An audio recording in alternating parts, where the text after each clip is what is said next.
And that's basically the point, if you think about it, is that it's really, it's perfectly fine to be attracted to 16, 17-year-olds. Wait for it. If you're 16, 17 years old. See, you thought that Ewan was a big pedophile. I can't imagine why you'd think such a thing. It's not like I constantly talk about fucking children. My throat feels a little bit peculiar today, so you have to bear with me.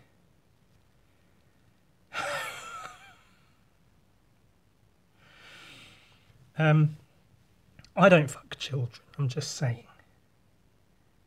It's okay to fuck a child if you're a child.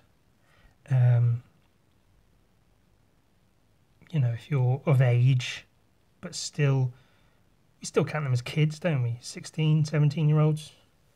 They're children, aren't they? They're all youngsters. Everyone looks like a baby to me. Fucking 21-year-olds look like fetuses these days. Getting on in years.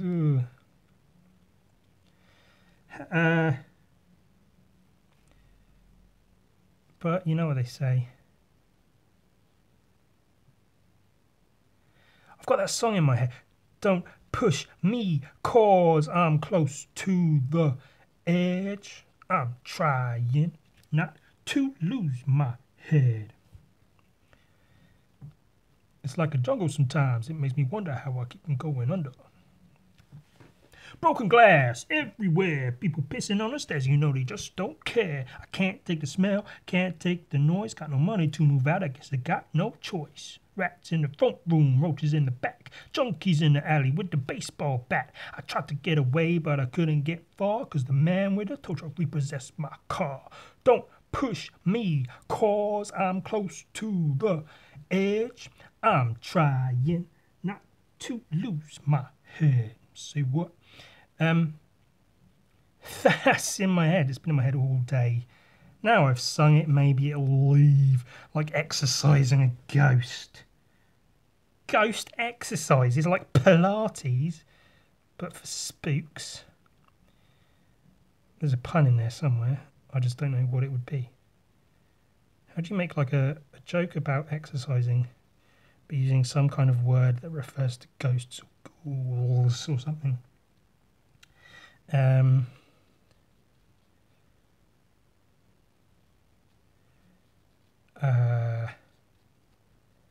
got nothing. Yeah, I got nothing. Wait a second, Ewan. Are you bloody? You bloody bastard. Are you painting atop one of your Ed and Eddie prints? Why, fair viewer? Yes. Yes, I am. See, there was an issue with some stickers that I ordered but didn't get. It's on my Instagram. If you've seen it, you've seen it. So at a loss for money. So in a bid to make more money, because I've lost a bunch, I'm having a small edition of my Ed and Eddie prints, and I'm painting little Johnny 2x4 on the front of them. Hand embellished, they call it, or painted on is the the actual term. And then I can sell them for more money. Although, to be fair, I have had the idea of painting these like this for quite some time. Just never got around to it with all the other things I'm working on, You know how it goes. Busy. Busy like a proverbial bee. Busy like a proverbial bee. The man said he was busy and he was feeling izzy wizzy. Just like the bees, he was a busy, busy man in Baghdad. AIDS and viruses in Baghdad. One man stopped for comment, replied, AIDS. Yeah, I thought about painting these for quite a while, just because it's just a bit of fun. Everyone loves Johnny, Plank, you know. And obviously, now I need to make a little bit extra cash. It seems like a good time to do that, so I'm doing that.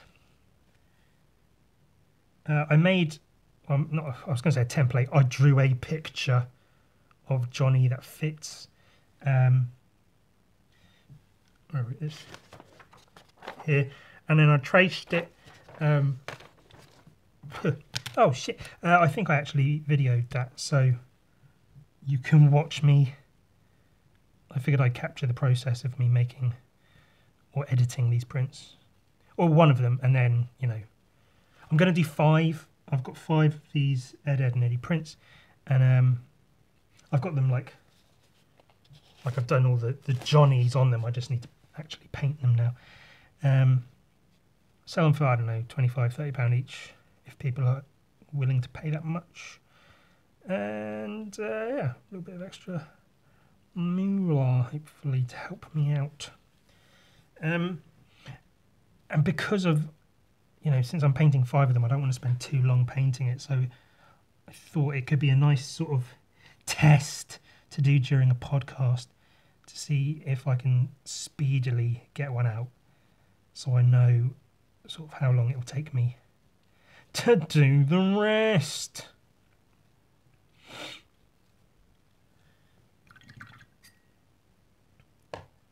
Like, I won't use too many layers of paint, of highlights. I want to use enough so it looks good, but I don't want to use so many that it takes, you know, an hour and a half even to paint.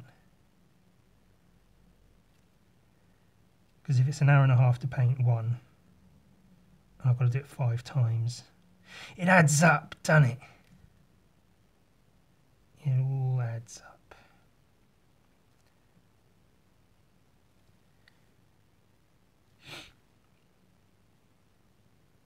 Oof. Straight lines are my sworn enemy. Not a fan of straight lines. Only because I can't do them. You know, if I could, I'd probably love them. They'd be my best friends, like Plank. But as it is, I'm a poo, and I can't paint straight lines or draw straight lines. Which, you know, is very telling, since, you know, straight isn't really something I necessarily subscribe to. So, as we were saying, fucking children. If you're going to, then you probably shouldn't. The schools are open again after the coronavirus. Well, I say after, it's not exactly finished, is it? Do you know how I know this? Because the one I always talk about, the all-girls school down the road, is around 3 o'clock every day. They all come out of their school, and I lock myself away like a werewolf. No, I can't go near them. I'll turn savage. I won't actually. I don't. It's a joke. I'm not a pedophile. Stop emailing me, harassing me, telling me you're going to find where I live and murder me in my sleep. It's just... Is it even funny at this point? See, I say things like that and I'm like, oh, it's just a joke. It's just funny. It's just a bit of fun. And then I really think about it. I'm like, is it funny though? Is it just a thing I say in hopes that I'll get some kind of reaction? I don't know. Maybe I should just stop being a dildo and fucking learn to write some jokes. Let's write a pun about ghosts doing exercise. What kinds of exercise are there? There's cardio. That's your heart. That could be spooky. I don't know. Hearts, flesh, ghosts, skeletons. There's got to be something there. I don't know. I'm an artist, not a writer.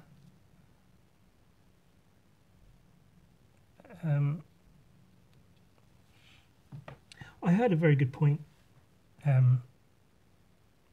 somewhere recently on a video or something that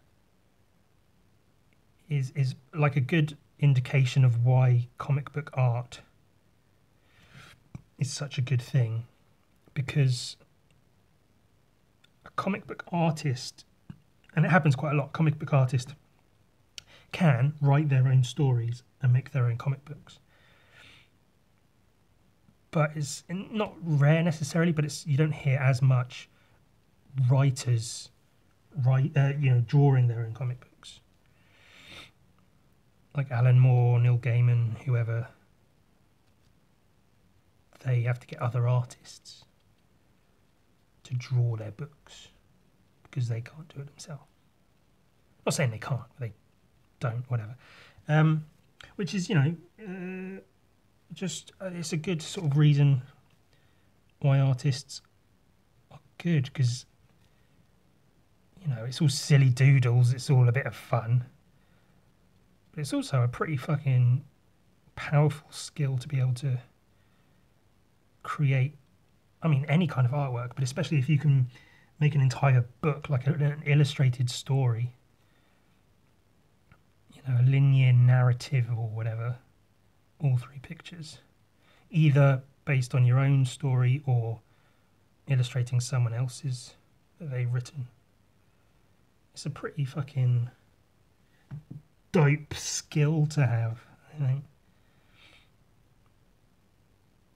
And, I have my own stories here and there, gunfight, that sort of thing. But I really admire people who can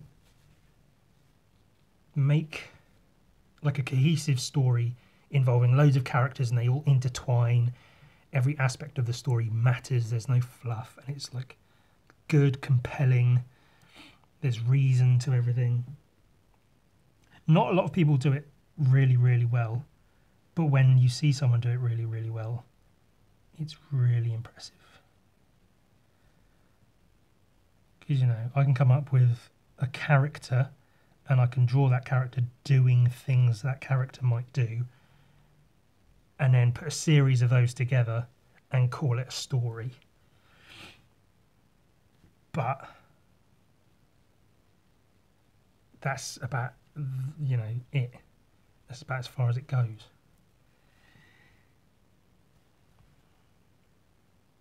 Writing a full-on story. Like I can write a story, but like I can write a pretty basic story. Man has weapon. He attacks people with not weapon. Holy smokes!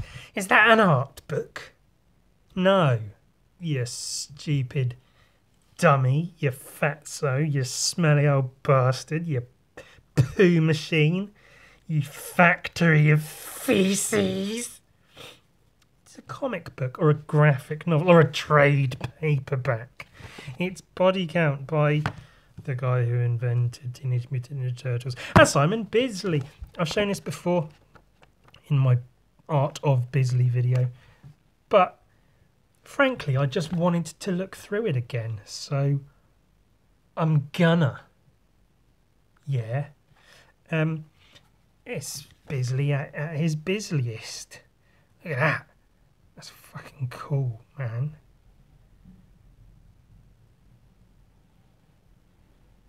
Painted shit. Guns, knives. It's fucking good. Oh, do you want to see something not stolen, but heavily inspired by issue 1 of this? Yeah, I'm not saying I stole the idea, but it's heavily influenced. It's almost identical. I mean, axes though, because it's Vikings. So it was inspired by, you know. Shut up, get over it. Come on, let's not dwell on whatever. Oh, that's fucking cool too. I love the shapes in there, man. This arm, purple underlighting. Really, really good. Really cool. I love you can see all like the marker pen and stuff he used underneath. That's cool. Very good indeed. The interior art is good too. It's, like I say, Bisley being Bisley. It opens on a fight scene in a bar, which is nice. Very violent. I like it. I like it. The colours are sort of like, They're very just, you know, they serve their purpose. Just basic digital colour. And, you know, that's about what you need. The whole thing's not going to be painted, is it? That would be silly. But we like some violence. That's very cool. We like that. I also like about Bisley's art that you do, you know, you get the anatomy, muscles and violence and cool shit. And you also get dumb things like this. Like, what is that texture? I mean, the jacket's either leather or heavy cloth or something, but like, what is that? And the length of the arm and the angle and everything, that just makes no sense. But it's a fucking fun comic book about a turtle that's shooting people. So it doesn't really matter. You get the idea of what's happening. This is in Spanish. It's the only copy I could find at the time available for a reasonable price. It was in Spanish. And as we all know, Ewan doesn't read. I literally got this to look at the artwork as inspiration to steal from. And I'm glad I did. And the story is like, whatever, I don't really care. These are the pages. So you can see a lot of them is like quick drawings. You can tell he's drawing quickly by the marks he's using. And these are obviously the pages he puts a bit more effort into. That's nice. Che.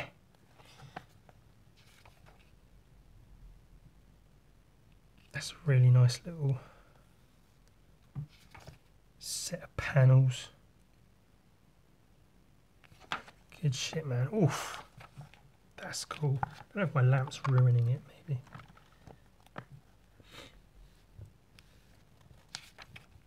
Badass stuff. I love every drawing of Raphael in this. Gnarly skin. That's cool. Heavy black space, we like that. Spitting out a tooth. I really like that Bisley's obviously drawing with like just fine line pens, like drawing pens or something. So a lot of the lines are really scratchy. And I like that because it shows that you don't need fucking fancy brushes or dip pens and expensive ink and stuff. Like, Bisley's one of the great comic creators of our time, and he does his shit with just drawing pens, whatever. There's thicker lines here and there, but for the most part it's just scratchy drawing pens and shit. I believe their intention with this was to make the longest gunfight in a comic book. I think they did it. I love that it jumps. I guess they're in disguise, they're hiding out, going somewhere. But they can't escape the violence. It all comes back. I guess, like I say, I can't read it. But was my point, is that the story is like, really.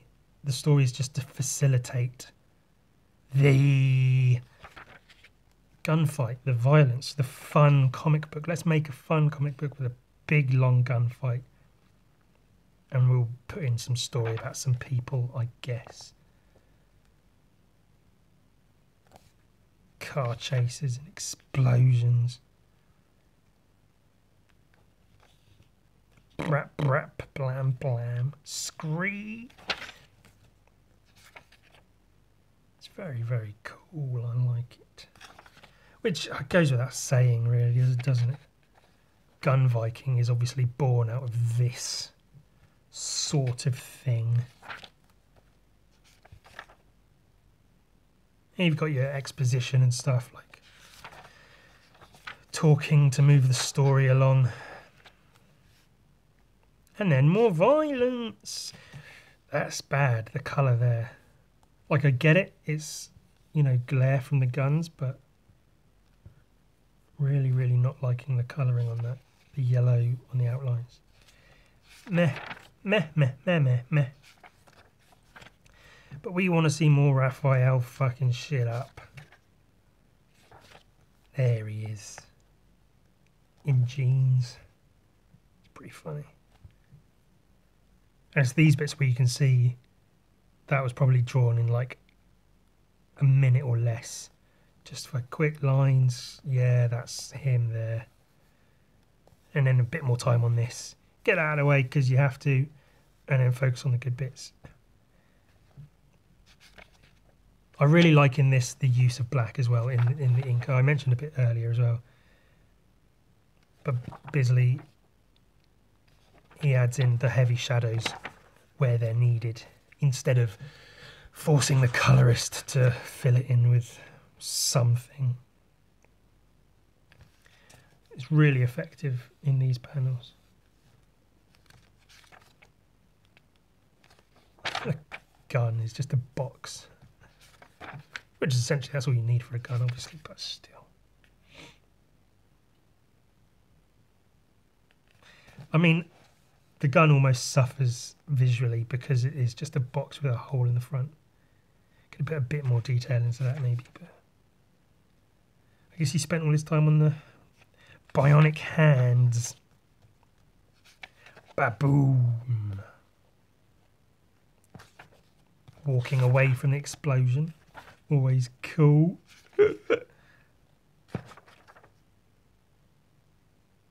Scenes like this can be a pain in the arse, but they can also be pretty fun to draw. Like I've drawn a few of those recently in a secret project I'm working on, where it's like crowd-ish scenes, like not busy crowd scenes, but just there's people around doing shit. And you can see it's not horrendously detailed, but it's just like person. I like those scenes. They can be pretty fun to draw. They can be, not all the time. Really take time to do all the details on these faces and stuff. That's really nice. It's pretty funny.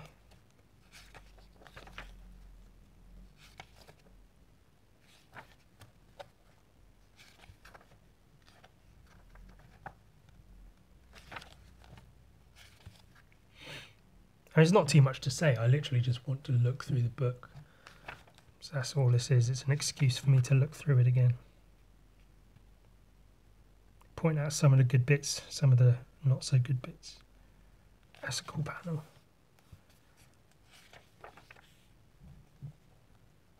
That's cool.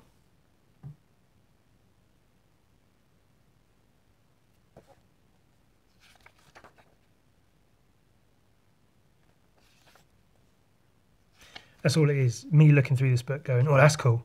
That's cool. That's cool. Oh, that's cool too. Oh, look at that. That's fucking... And I will point out the bad bits. That's one of the flattest looking things I've ever seen in my life. Like that looks... This arm and hockey stick look like a cardboard cutout. That's just, you know... Probably was drawn quickly. You can see by the sort of lines he's used. It's just quick. Get it done. But that's not great. It works with the whole visual, you know, the vibe of the entire thing, it does work, but it's just kind of flat, you know. But this is cool. That's cool. Just that little, I like that little section there. That's a cool flip he's doing with 2 Uzis. That's cool. Every drawing of Raphael, basically, in this. There you go, more detail in the gun. Lobbing a grenade. Lob.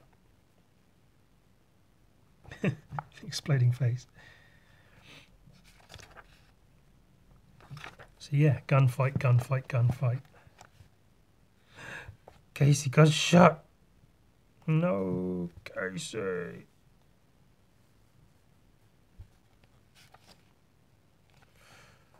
Bastardo. I guess it's bastard, isn't it? I know some Spanish. I swear he puts something like this in every one of his comics he does. And the girls almost look identical in each one. Same like shape and look to them. It's pretty funny. I showed, is it Bad Boy or something? The comic I showed in my Art of Bisley video. And there's one of those in there as well. It's pretty funny. Very similar artwork, actually. Similar time, I guess.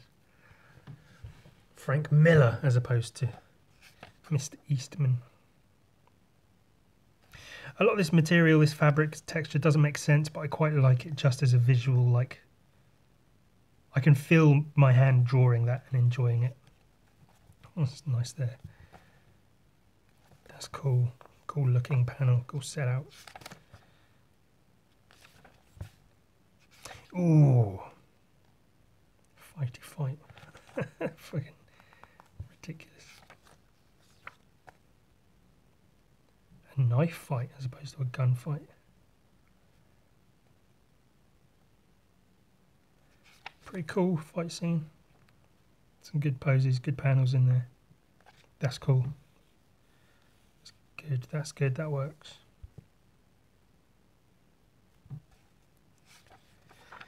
Some good shit. That's cool. I really like having like character over the panels. So you have the panels with everything going on in the background and then like character in front. Especially a Bisley character, you know. That's cool. That's cool. That's cool. That's cool. That's cool. I do this to indicate good. That's actually really, I really like that. The dead guy with his head here. That'd be a fun one to draw.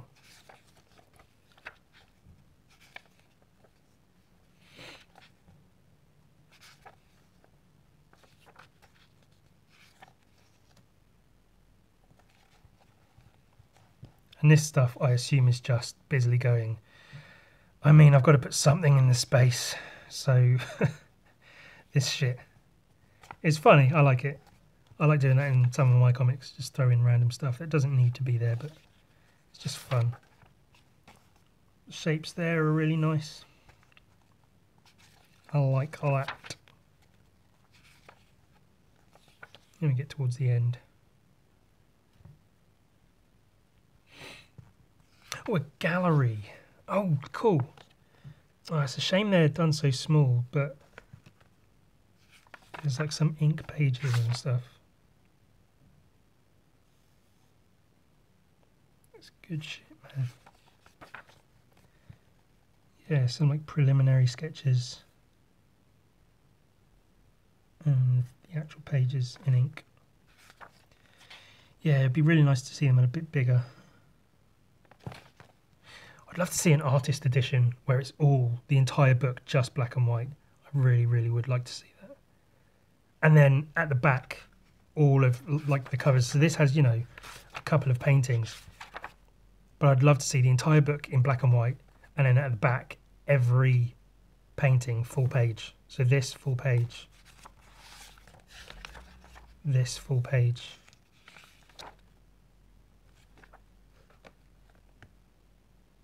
Oh, that's the inked back page.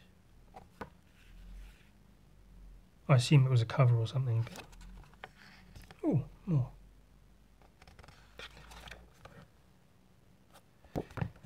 That was on the subject of writing and stories. I was thinking recently about, I guess, again, with, you know, the difficulty of writing well, is, you know, it's a good story when it's, the whole story is told in one thing. The story is told. I guess it's the difference. That's why I was, I forgot why I was thinking about it. I think I've said before, I get annoyed by superhero comics a lot. You know, Spider-Man, etc., et al. Because apart from a few like big arcs that they put in their stories, they get very sort of, I guess, what they call villain of the week. But even more absurd than that, it's like, well, we've got this character, what wacky situation can we put them in this week or month or whatever? Rather than writing the story about the character. I think a really good example is Watchmen. There's lots of other examples, but a good easy one, especially in terms of superheroes, is Watchmen. Because it's one book and everything you need to know about the Watchmen is contained within that one book. You don't need prequels. I know they have made like some prequel books and some newer books and whatever, which is, you know, whatever. If you like the characters, you like the characters. But what you need to know about them, all the information about their past and whatever, it's all in that one book. It's written well enough that that's it. They don't then drag them out and go, well, we've got Dr. Manhattan. I was going to say we've got Rorschach. Spoilers, he dies. Yeah, they don't drag it out and go, well, we've got these characters. What do we do with them? You know, like The Simpsons, for instance, I guess is a good, bad example. First sort of 9-10 seasons are one of my favourite things of all time. One of my favourite shows, cartoons, whatever. And there's some silly sort of like meh episodes, yeah, but for the most part, it's all good. But then it gets to the point of, oh, let's put Homer in space. Let's make them all play World of Warcraft. Let's have all the characters be funny creatures or whatever. Let's have them all play Pokemon Go, but it's a, you know, a generic knockoff version because of copyright law.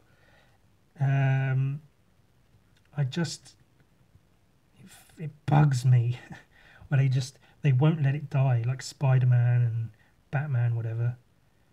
The stories, if you can take the story and replace the character with anyone else, with any other character, and the story stays the same, then you're doing it wrong, I think. Like the Watchmen, all the characters are part of that story. Like, you know, the story is bigger than the characters, but the characters are, you know, all integral parts of the story. For instance. Whereas a lot of comics, you read them, if you read them, and you just got to think, well, if this was any other superhero or whatever, the story would be exactly the same. Completely interchangeable. Which is a shame, because, you know, I used to love Spider-Man comics. And it got to the point where it's like, well, I may as well not be reading a Spider-Man comic.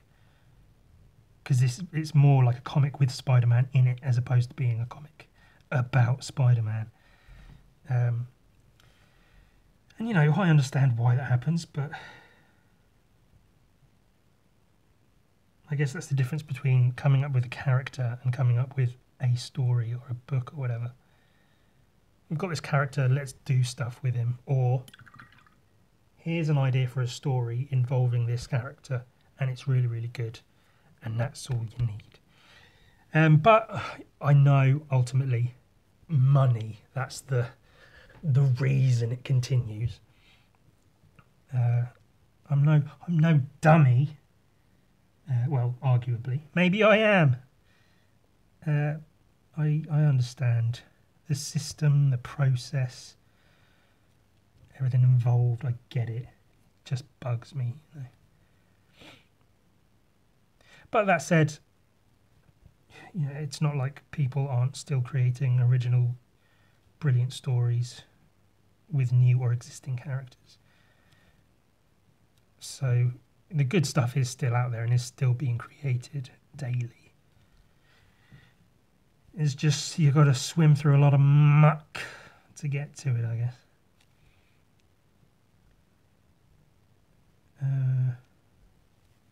This is going well. It's taking a little bit longer than would be ideally do.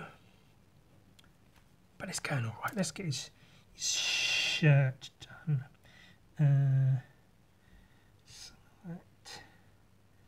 Some of that. Some of that.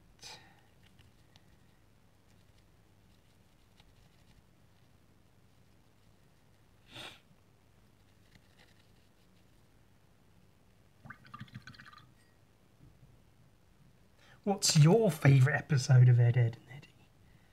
You a fan of the cartoon? I never watched it as a kid because, you know, growing up as horrifically poor as I did, we didn't have like Sky or cable TV or anything. So I was never able to actually see Ed, Edd and Eddy on TV. But when I was in college, I had my own laptop, access to relatively reasonable internet speeds.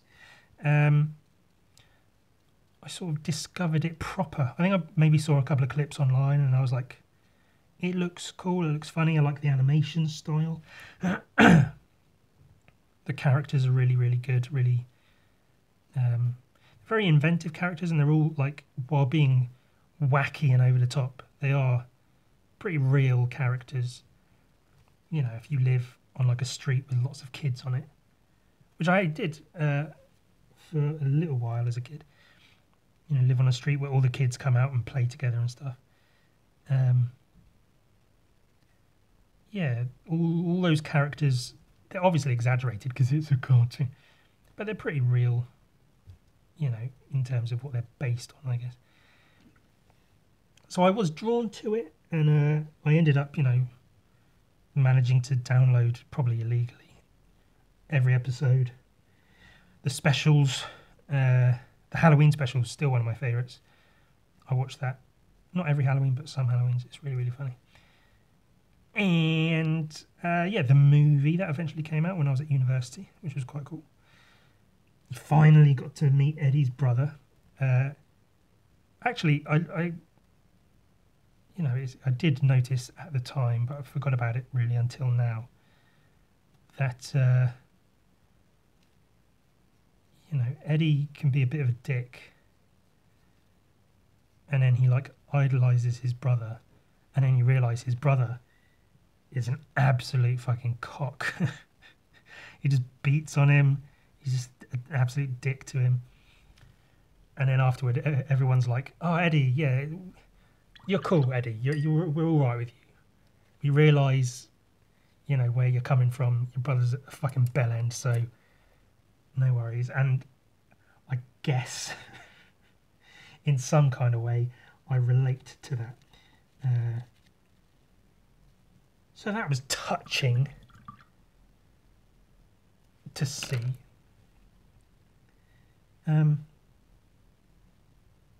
I don't know if I have a favourite episode per se. Actually, I think I do. There's one where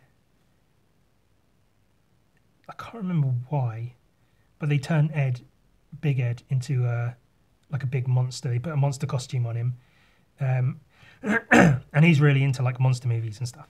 And he plays the part a bit too well and goes crazy as this deranged sort of alien monster. That's a really cool episode.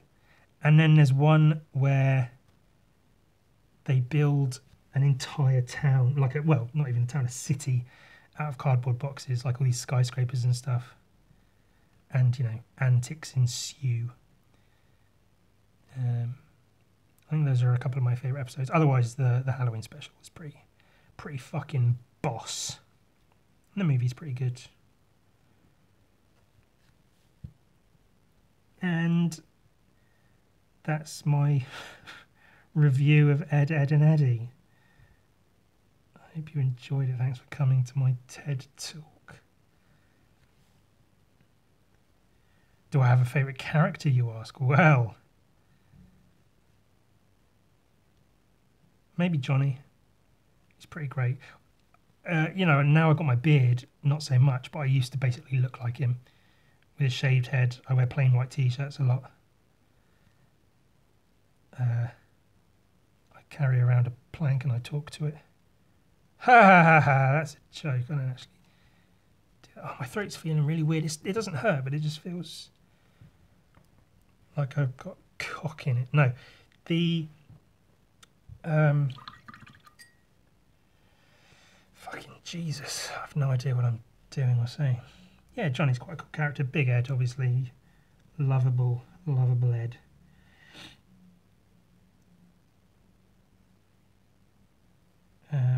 Double D's quite cute. Eddie's funny but not. What is this? A fucking Ed, Edd and Eddy podcast? Jesus. I'm just painting. I'm trying to paint a Johnny, which is a British slang term for a condom, so that's quite funny. I'm painting a Johnny.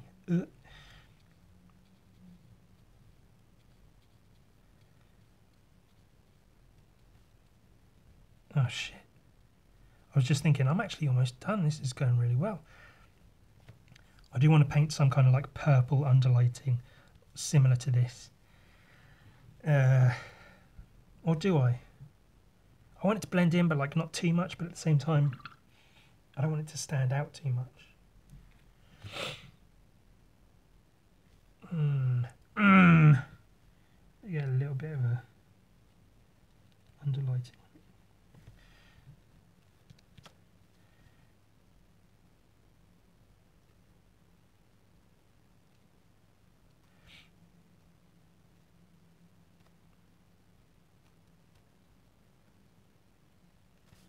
As previously noted,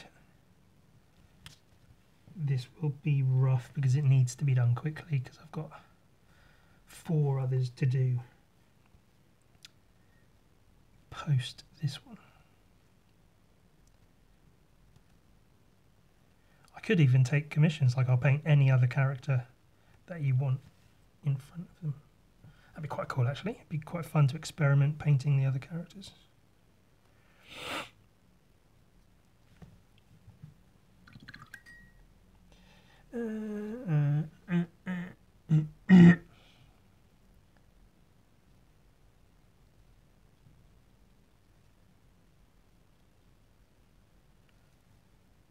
Oh.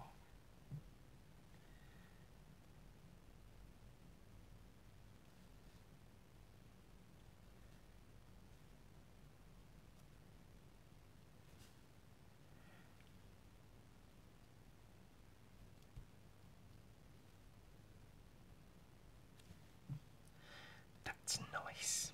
I'm liking this.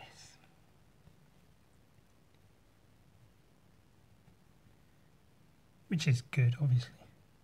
You know, I could paint something and not be happy with it, but someone still might like it and buy it. But I feel bad if I'm not producing artwork that I don't like. I have done that before. I have finished pieces before and gone, I'm not happy with that, but it's for someone else. It's finished, so yeah, get rid of it. But, you know, I don't like to do that. It's a bit nicer, a bit more genuine to give somebody a piece that you're happy with. I feel, that's my personal little believe, I feel that way about it.